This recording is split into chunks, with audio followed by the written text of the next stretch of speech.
Bueno, pues pendientes de Rusia y de Estados Unidos, con el foco puesto también en Europa y sobre todo en estos últimos insultos de Lavrov a Trump, me gustaría preguntaros también por una de las noticias del día de hoy, este movimiento por parte de China que está llamando a sus grandes bancos a dejar de comprar bonos del Tesoro en Estados Unidos. Es algo así como el ataque al talón de Aquiles, ¿no? Si Trump tiene un problema, si tiene miedo por algo, es por la economía de Estados Unidos y se le va de las manos la inflación. Y claro, José Luis, esto es un golpe directo, ¿no? Estamos hablando de que Trump se la juega en noviembre. Hombre, si se le va de las manos la economía, lo tendría todavía más complicado.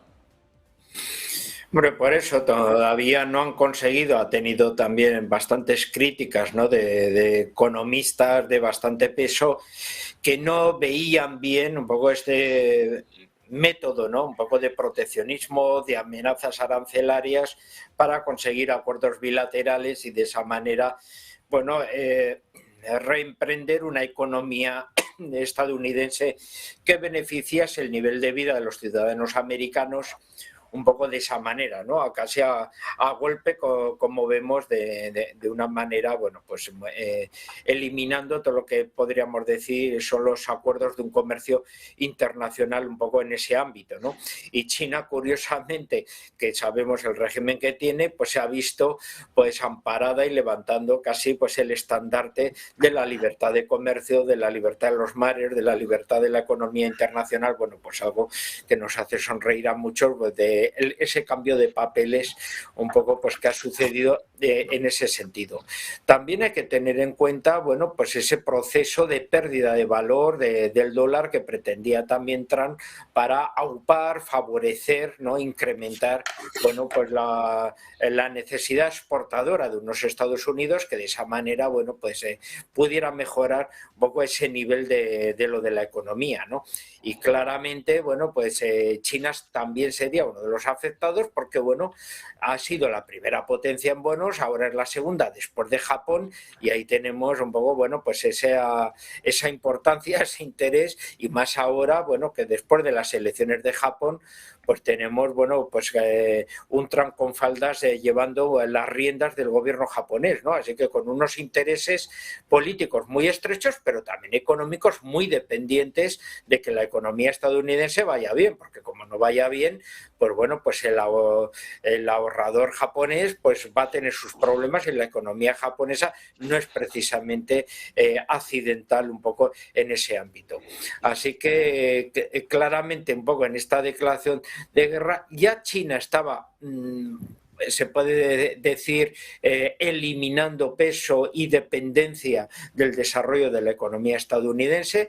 Como hemos dicho en otras ocasiones, son dos gigantes que en el contexto de la economía internacional están condenados a entenderse por la fuerte interrelación que tienen entre ellos, pero sí que es cierto que en la pugna que están llevando actualmente, los chinos cada vez quieren reducir más esa interdependencia y por tanto ahora ese proceso de aceleramiento pues puede provocar sus problemas a un Trump que claramente les ha puesto la señal de esa pugna y de ese combate y que además, pues como vemos, están utilizando la política arancelaria de una manera absolutamente política para ir, bueno, eliminando y bajando de categoría en este nuevo orden internacional a los aliados más estrechos un poco de China, ¿no? O sea, aquí, del mismo modo que hemos estado hablando antes, cómo las nuevas sanciones podían ya estar haciendo mella en el proceso de desarrollo de economía de guerra de Rusia,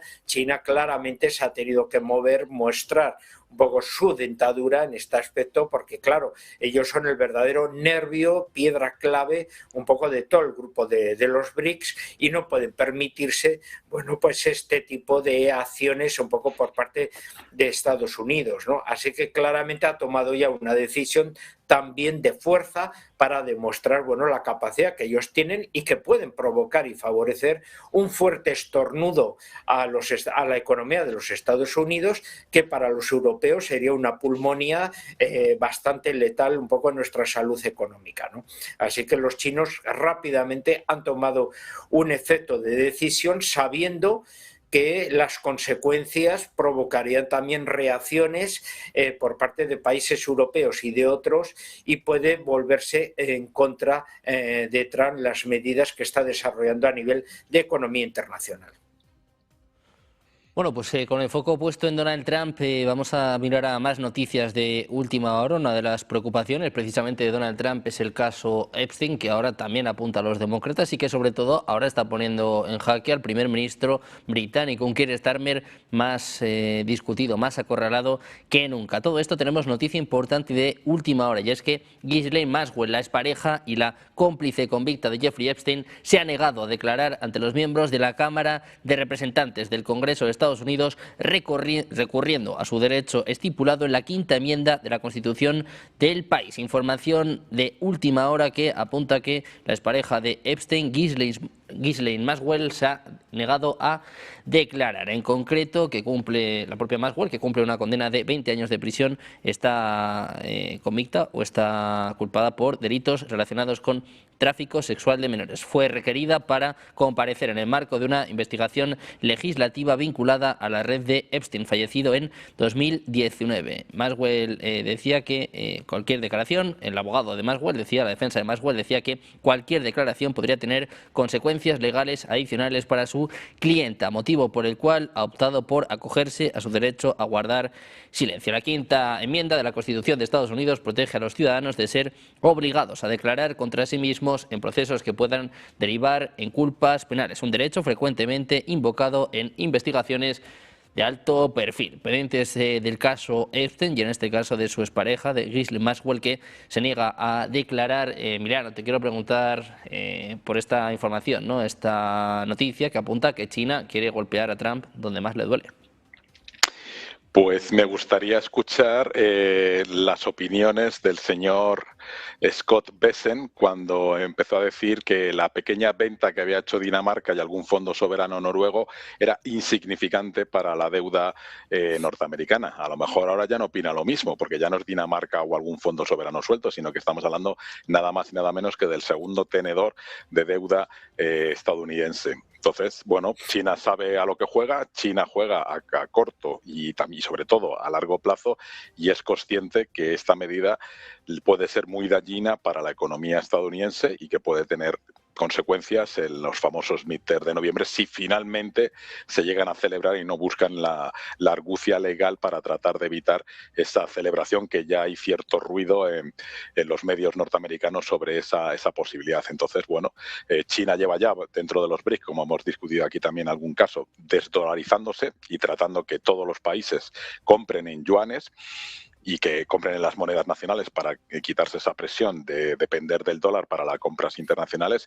Y además ellos ya tienen el yuan digital implementado, a diferencia de nosotros el euro digital, pero ellos ya tienen el yuan digital y empieza a funcionar, digamos, en un mercado muy potente, y que si lo llegan a imponer, pues implicará que se están desvinculando o desacoplándose de la moneda y de la economía norteamericana, y esto es un paso más. Ya no te cuento si Japón, que es el segundo tenedor, empieza también a deshacerse de la deuda. Entonces Trump iba a tener un serio problema que, por supuesto, si se celebran elecciones, finalmente pues tendría unas consecuencias para su partido y para su control del Senado y del Congreso. Entonces, pues esperemos a ver qué ocurre, pero China está jugando sus bazas y es consciente que el talón de Aquiles, como el propio Bessent dijo, es la deuda, y de ahí también su obsesión por presionar al presidente de la Reserva Federal, incluso perseguirle judicialmente para que baje los tipos de interés, porque eso tiene incidencia también en el mercado de deuda. Entonces, bueno, China sabe dónde dar, y en ese talón de Aquiles pues parece que la flecha se aproxima cada vez más a ese talón de Aquiles y no se podemos encontrar. El problema, ¿cuál es?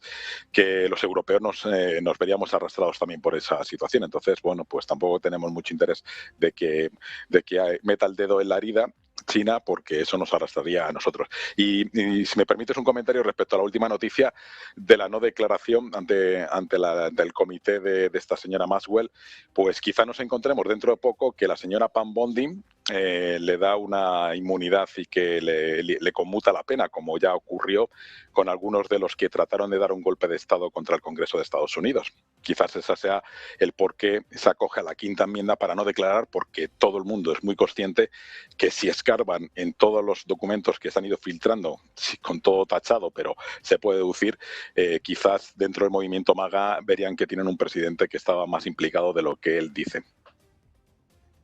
Bueno, pues veremos qué pasa con el caso Epstein, veremos hasta qué punto China golpea a Estados Unidos y sobre todo, bueno, pues veremos qué sucede esta semana en esta reunión entre Trump y Netanyahu. Nosotros nos quedamos ya sin tiempo de más. Emiliano, Adrián, José Luis, muchísimas gracias a los tres por estar con nosotros. Muchas gracias. Un placer, un abrazo. Buenas tardes.